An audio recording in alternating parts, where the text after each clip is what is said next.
In terms of intention, it seems that an attack is unavoidable. The Israelis want it, Washington wants it. It's speaking of regime change, and on social media, Trump writes that, quote, a massive armada is heading to Iran. It is moving quickly with great power, enthusiasm, and purpose.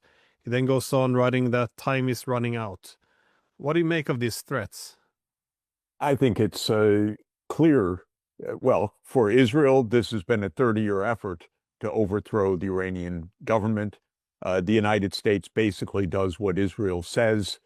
And so Israel has been pulling the United States into war with Iran and attempting to do that endlessly. It did that last summer. The goal was to create regime change, to have an overthrow. That didn't work. The U.S. then has been using economic instruments, what our Treasury Secretary Scott Bessent called economic statecraft, but he laid out the deliberate measures by the United States to destroy the Iranian economy.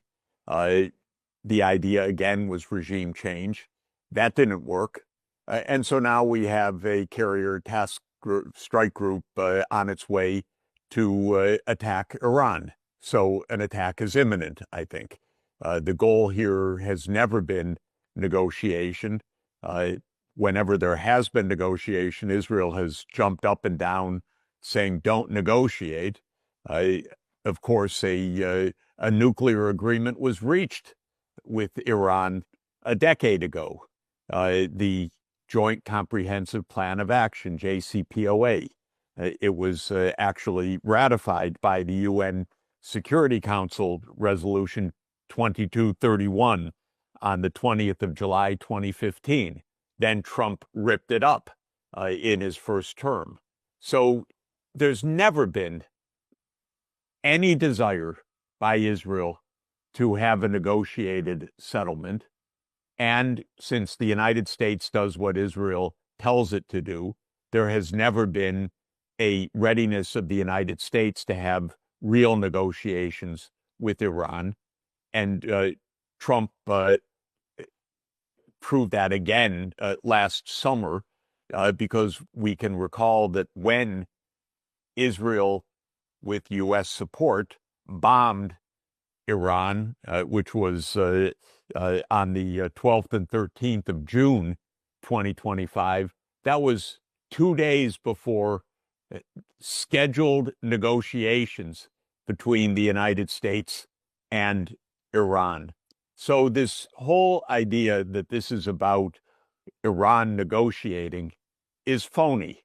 This is a regime change operation that's being carried out through hybrid warfare, meaning you try cyber warfare, you try street unrest, you try crushing the economy, and you try bombing, you try assassinations.